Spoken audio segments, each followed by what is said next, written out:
me. So, All oh right. well. Recording is about to start, and I believe it has started. Welcome to session. How are you doing? Thank you. I'm doing well, thank you. How are you? That's good.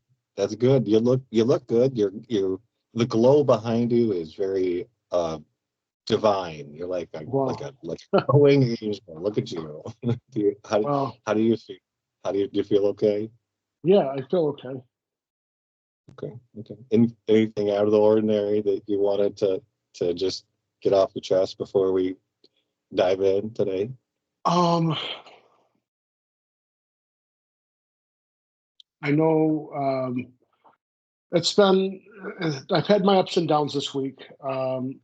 Just feeling a little anxious, Okay. just because of just some uh episodes that I had during the week, and just my anxiety level, my depression has kind of been um, heightened a little bit. But today is actually a lot better of a day than um, what it has been the last couple of days before.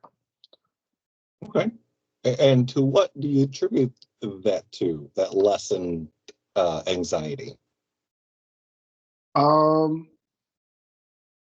Mm, Going outside, maybe the wife made you your favorite soup. Uh, no, or, I actually went for a walk around my neighborhood. And it was okay. a pretty nice day out today. Sun was shining. Getting that free vitamin D. So it's Yeah, yeah, it's so important. It is. We forget yeah. about it. So it was very helpful just to. I'm a very spiritual person, so I just went for a prayer walk and just really try to focus on Perfect. my time with God and as I was walking. So that I could probably say that that's what contributed to my better day. Fantastic, fantastic. All right, I love it.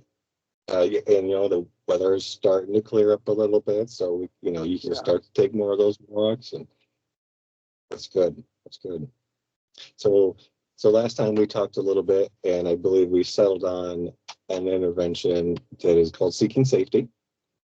And one cool thing about seeking safety is it has 25 topics or 25, you know, parts or portions to it, right? It all starts out with just finding, that safe place to talk about the things that are making us feel the way we do, that we don't necessarily want, that may be kind of getting in the way of what we do want, without necessarily diving directly into the traumatic event, without necessarily talking about it. We're going to be dealing with the symptoms, and some of the topics. If you don't mind, I'll just read a couple of them. Um, uh, a, Week one and two is usually just the introduction. We just kind of gain a rapport and see if there's any immediate needs that you need, like do you need a place to stay tonight? Do you need like food and water? Just anything that's like your primary safety needs. So we Yeah. kind of assess that. And we did that. And then during this week we would, and I'm going to email this to you. It's a list of 80 coping mechanisms. Some of Okay. them you've probably heard before, we've mentioned before. So take a look at those and start to incorporate those. But we'll also, during this one, just kind of explore what safety means to you. And then in the upcoming weeks, you don't have to do all 25, obviously. However you want to do those is fine. I'll send you the list. But like Hmm. recovery thing, like just getting into the mindset of listing our options, creating a new story for ourselves, a different kind of thinking. Um, uh, Number 8 is just self-compassion, and it's a great idea for people that have gone through a lot of things and maybe blame themselves for some of those things. And Yeah. so being compassionate on yourself, giving yourself room to either not be perfect, or another one's grounding exercises, and that's in topic 4. So there's just really good stuff that we can go through that you can incorporate into your daily life, as a supplement, to your walks and times with God, which are extremely important, and I wouldn't want to take away those things. Yeah. But these are good coping mechanisms and topics to go through that we can absolutely incorporate your spirituality into that. So I don't want to step on the toes there for that. That is something that's important to you and it's working. So I want to make sure it works right. Sure. So if you don't mind, do you mind just for this session describing what safety means to you? Yeah. Safety means to me just feeling protected, feeling secure, mind, in my mind, in my body, my soul, um,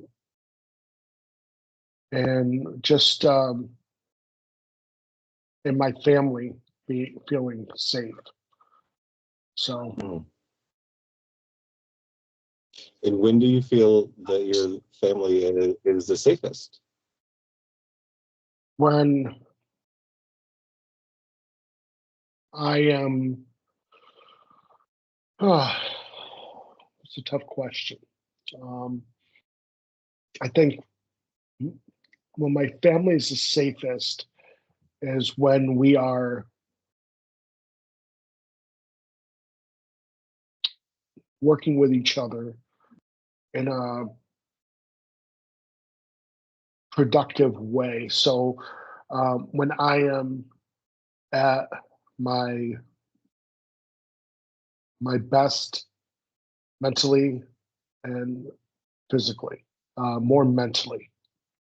So when I'm not struggling with past trauma, um, or dealing with it in a positive way. Gotcha. So it sounds like one thing that you've noticed is that your family can have the better quality of life and the safety that you want for them if you are able to work on some of the PTSD symptoms that we referenced earlier. Yeah, okay. I think that's a huge part of the situation is that I struggle with the symptoms of my PTSD. It's interesting that the struggle that you are having is what you also feel is causing your family to be unsafe. So how do you reconcile that? Do you feel you're unsafe for your own family? Do they feel that too? No, I feel like when I'm not taking care of myself, that's when when I'm not putting things into practice, when I'm not being self-aware and self-aware, but also being proactive in in my healing process. So when I start getting what's the word? Kind of lethargic, or very kind of loosey goosey with Complacent? complacent. Thank you. No, I think loosey goosey is fine. We can use that. No, I like your educated word better than mine. So, so we'll go with complacent. when I'm not, So when I've become complacent, that's when I feel like I'm not protecting my family. So what leads to that? What does it happen because like the tail end of the depressive cycle? Is there a buildup to complacency that you've noticed? Is it I think that it things are can. going good? Yeah, I think it could be just stress, boredom. When I get stressed or bored, I will typically um, kind of get into my thoughts, and that's not a good place to be. And I kind of put myself in a spot that's not safe, And so that's why I'm talking about complacency. It's what I need Fair enough. to, yeah. So, Yeah. It's well, maybe you could look at that complacency as unsafe. You have military training. Perhaps you shouldn't look at that complacency as benign or um, uh, friendly zone. But something that like, oh, I know what that could lead to. That could lead to me doing unsafe things and making the people I love feel unsafe. yeah, I don't want to go towards that.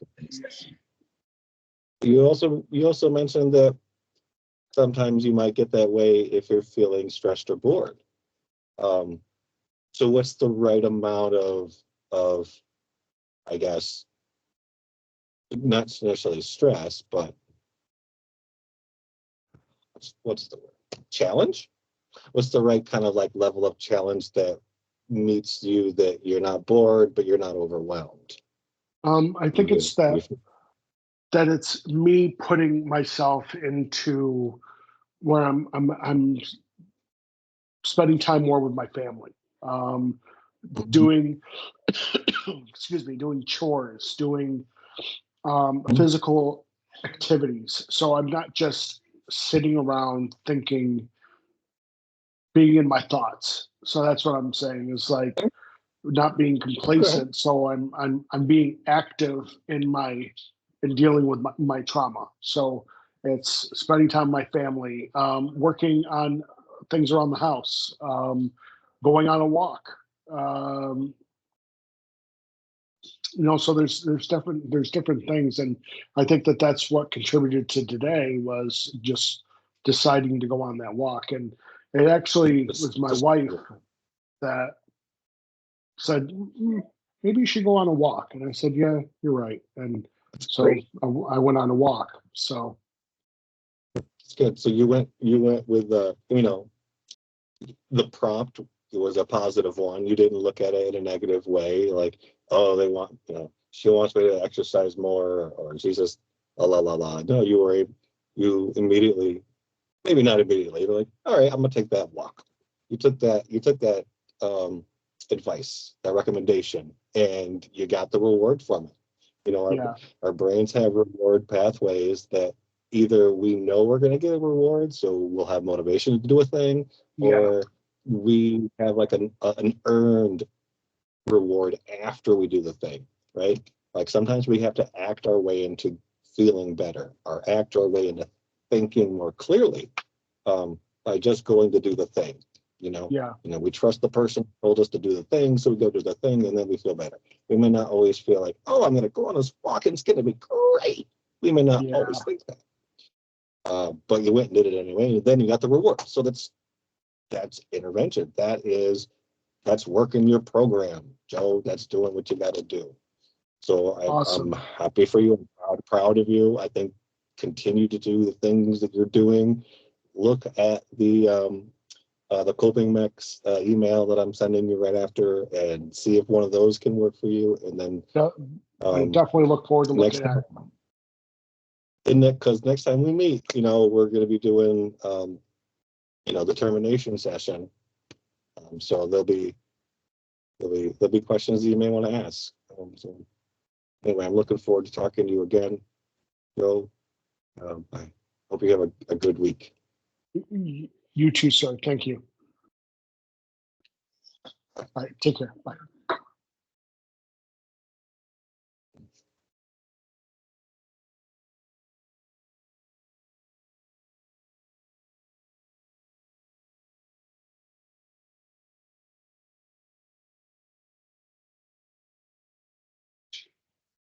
Oops, I didn't mean to. I didn't